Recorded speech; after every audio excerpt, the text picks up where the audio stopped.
E eu trago aqui, eu sei que a gente está num momento de crise, né, num momento um pouco de pessimismo, de vários lados. Então, eu quis trazer aqui um olhar um pouquinho mais técnico, um olhar um pouquinho mais de reflexão sobre como eu enxergo, né, a importância do PPA e as conexões do PPA nas organizações públicas e na sociedade. Eu acho que eu me lembro muito de um manual de indicadores da SPI, do Ministério do Planejamento, que tinha uma figura da cadeia de valor. Então, eu acho assim, que tudo que a gente está tentando colocar num plano de governo tem uma lógica de transformação, né? Tem uma lógica de eu tenho insumos, eu tenho recursos, eu defino uma estratégia, eu defino ações, eu chego a resultados e eu chego a impactos. Claro que é um olhar linear, é um raciocínio linear, mas quando a gente consegue pensar nisso dentro da complexidade que se tornaram os programas e os planos e as conexões organizacionais que essas cadeias de valor têm que ter, realmente fica difícil, né, da gente definir de maneira simples estratégias de monitorar e avaliar. Mas eu acho que a gente tem que ter internalizado esses conceitos de desempenho, né? O que é efetividade, né? O que é eficácia, o que é eficiência, e em que momento a gente tem que olhar para esses conceitos e de que maneira. Eu acho que a sociedade, nessas cadeias de valor, ela tem valores e expectativas. A gente tem aí se deparado com movimentos. Vem para a rua, quero melhores serviços públicos, quero saber onde é que estão sendo aplicados nossos recursos, né? Movimentos como observatórios de políticas públicas, Rio Como Vamos, gente mexendo com os indicadores e tentando mostrar de uma forma mais clara, com uma comunicação mais eficiente, como é que estão evoluindo as coisas. E se o que a gente está fazendo enquanto gestores públicos está adiantando ou não, está gerando valor público, está gerando satisfação. Né? Quando a gente fala de envolver a sociedade nos processos de monitoramento e de avaliação, eu gostaria de ir a um posto de saúde e ter um botãozinho, igual tem na farmácia, para dizer, eu estou satisfeita com esse serviço, ou não estou.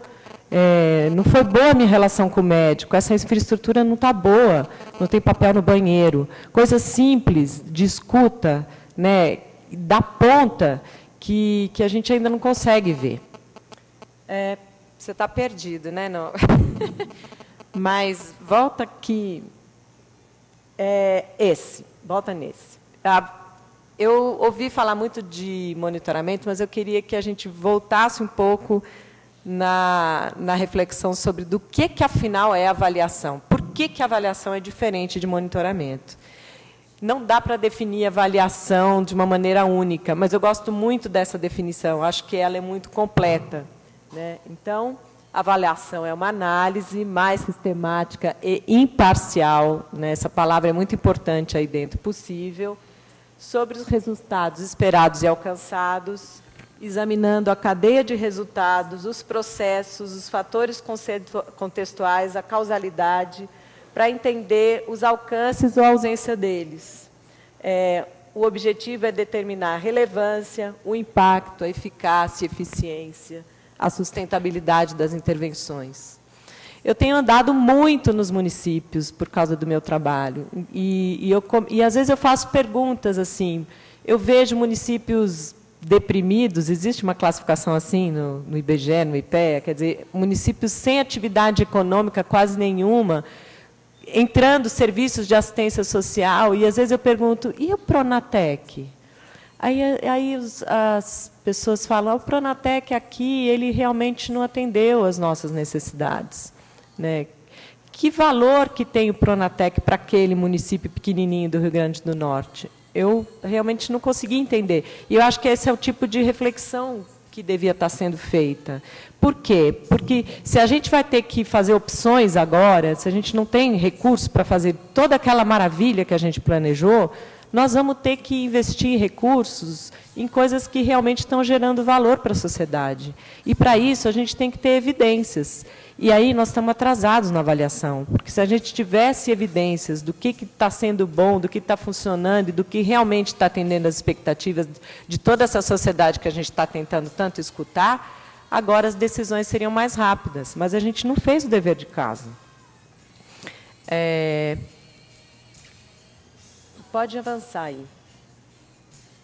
Pode avançar. Então, como fortalecer... Eu fiz bem a lição de casa, procurei responder aí as perguntas que vocês procuraram fazer. Então, eu achei as perguntas muito boas.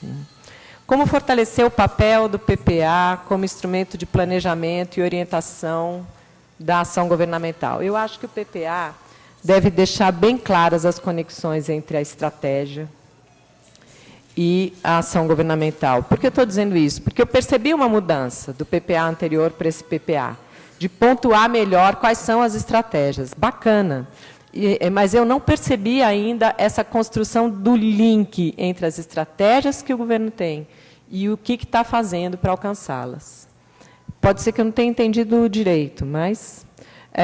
o PPA também deve deixar claro que existem mecanismos de monitoramento e avaliação. E, se eles não existem, eles têm que ser construídos urgentemente, porque, tanto para os gestores públicos como para a sociedade, ter sinalizado que existem mecanismos muito claros e transparentes de monitoramento e avaliação passa uma mensagem de que tudo está sendo feito com muita seriedade e assim, com um desejo de descobrir onde que estão os erros e os acertos, e potencializar os acertos. Não está sendo feito só coisa errada, né? E aprender com os erros e potencializar os acertos. Eu gostaria de ver mais uma conexão entre o planejamento, o orçamento e a gestão, porque naquela cadeia de valor a gente tem os insumos, que são os recursos financeiros, e a gente quer chegar nos resultados, mas tem todo um meio, né, de técnicas de gestão, de métodos, de estratégias de implantação muito importante. E eu vou fazer uma comparação um pouco engraçada. Uma vez eu estudei o fluxo do Fundo Nacional de Habitação de Interesse Social.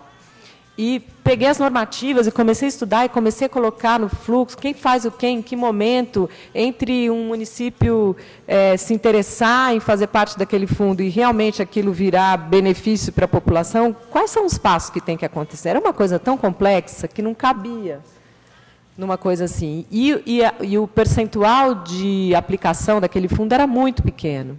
E quando eu vejo hoje a lógica de implantação do Bolsa Família, eu acho genial. Por quê? Porque só tem 2 passos no fluxo. E, claro, que isso tem uma eficácia altíssima. Isso tem que ser olhado do ponto de vista da gestão. O quanto a gente pode ainda simplificar procedimentos e processos para que as coisas sejam mais rápidas, mais eficazes. Bom, uma coisa que eu também venho acompanhando ao longo dos anos é que os gestores se enxergam muito pouco no PPA. Então, que cada gestor deve conseguir enxergar o reflexo do seu trabalho no PPA, e isso ainda não é uma realidade. Às vezes, eles tratam o PPA como uma peça de ficção. Sim, para quê e para quem?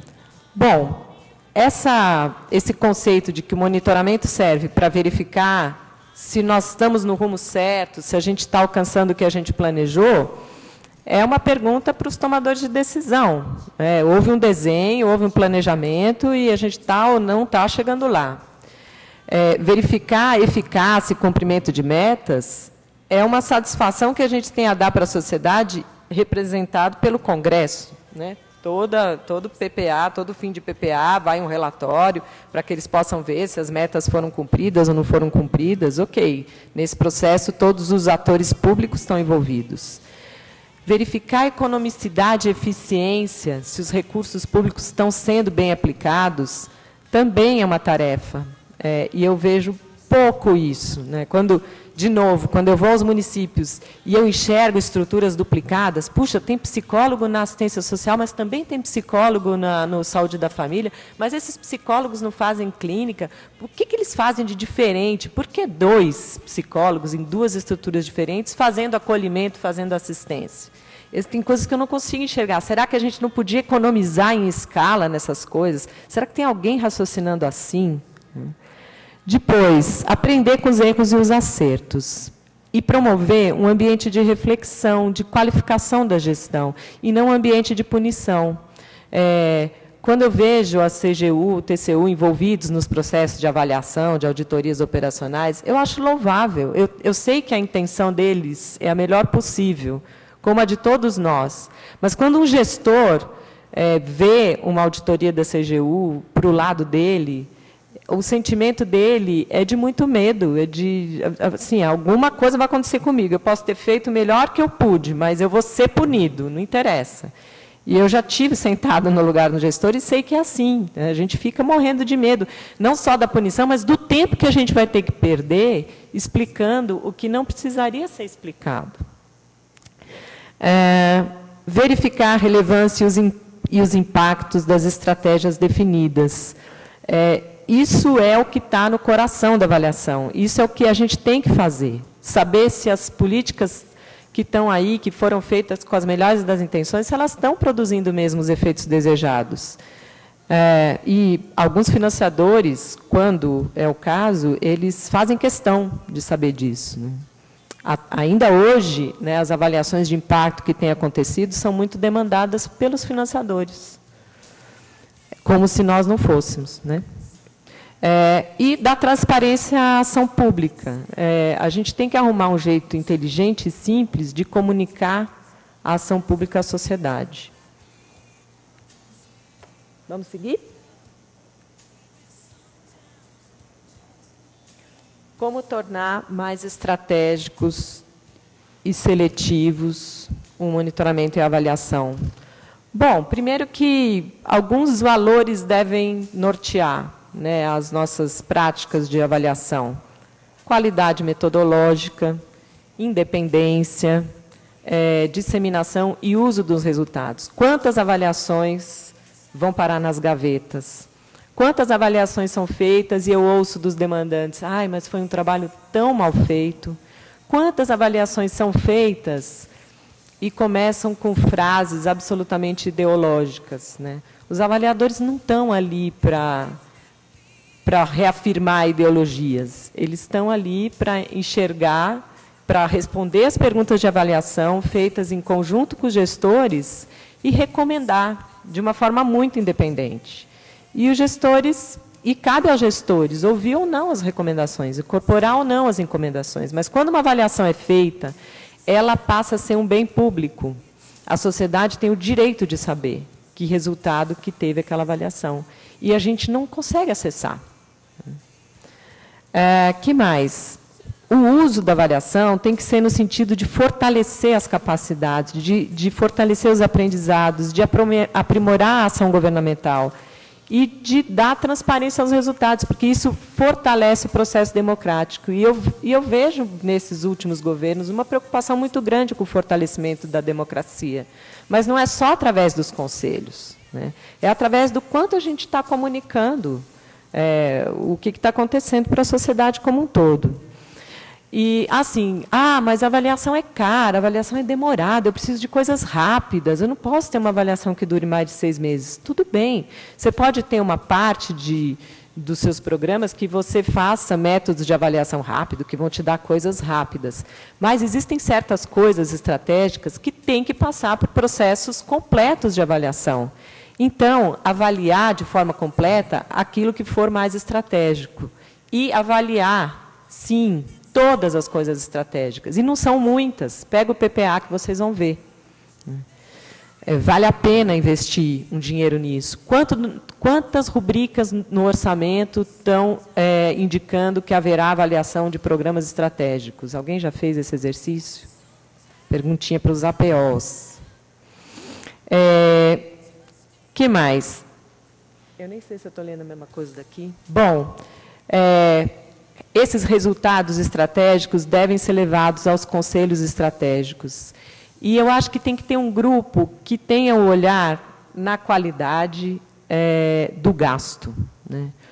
Quando eu vejo essas coisas, quando eu falo, puxa, parece que tem coisas duplicadas acontecendo ainda, parece que tem estruturas fazendo a mesma coisa. Tem, e sempre vai ter, mas a gente tem que ter o olhar nisso. Como é que a gente faz para economizar? Como é que faz para economizar em custeio? Né? Cada vez o nosso custeio é mais alto, o investimento é mais baixo. E não é só no governo federal, isso é um exercício que tem que estar sendo feito em cada prefeitura, em cada governo estadual. Como é que a gente faz para economizar em tempos de crise, melhorar a qualidade desse gasto? Isso também é um exercício de monitoramento e avaliação.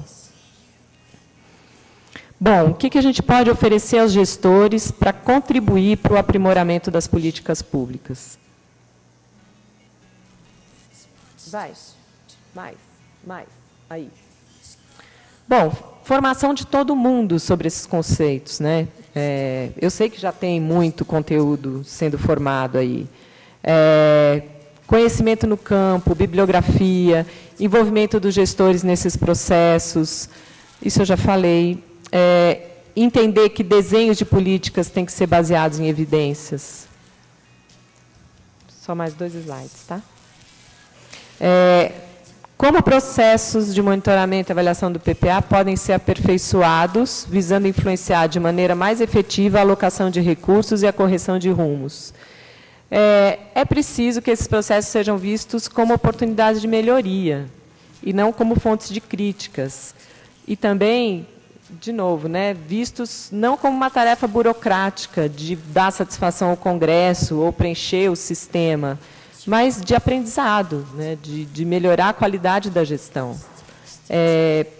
E é isso, é preciso conferir isenção ideológica e independência a esses processos. Então, a minha sugestão, se vai se formar um comitê estratégico de avaliação, monitoramento ligado à presidência da República, achar uma forma desse comitê ter isenção. E, claro, é preciso que os tomadores de decisão estejam dispostos a escutar as coisas, né? A avaliação, então, eu acho que tem que estar no nível estratégico, eu acho uma ideia interessante essa, e o monitoramento no nível mais tático, porque é muita coisa para fazer, como é que a gente fica perdida no mar de dados e informações, né? E recursos alocados naquilo que é mais relevante, no que está gerando mais resultado.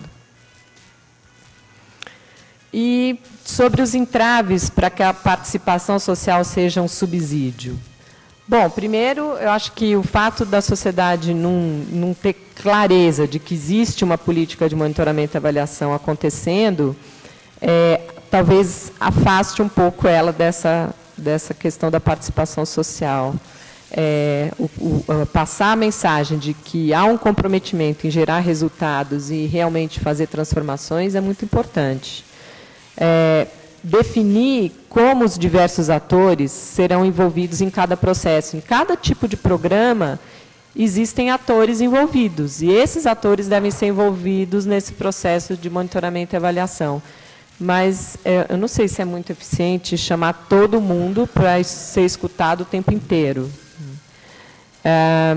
Depois, criar maneiras simples de participação. Existem metodologias, por exemplo, no Canadá, de escuta da sociedade, dos cidadãos, que são muito eficientes e que em algum momento elas já apareceram na Secretaria de Gestão, me parece. Quer dizer, retomar essa ideia. E garantir que os resultados dessas escutas vão ser incorporados, que haverá devolutiva, né? Eu vi muitos processos participativos de escuta, que a escuta, a sociedade faz as suas demandas, uma listona de demandas, e depois isso não volta, né, para dizer, isso aqui deu, isso aqui não deu, isso incorporamos, isso não. Então, isso é muito importante para garantir credibilidade, né? Eu vou só mostrar mais esse último slide, é um convite para vocês incorporarem aí, a participarem da Rede Brasileira de Monitoramento e Avaliação. Esse trabalho nosso já tem 7 anos, né, vai fazer 7 anos. A nossa visão é que a sociedade brasileira tem avaliação e monitoramento como valor e estratégia de aprendizagem e tomada de decisão para qualificar instituições, programas, políticas, fortalecendo processos democráticos. Acho que aí está um pouco de tudo que eu quis falar aqui hoje. E a nossa missão é promover diálogos e fazer gestão desse aprendizado todo, gestão desse conhecimento. É isso. Obrigada.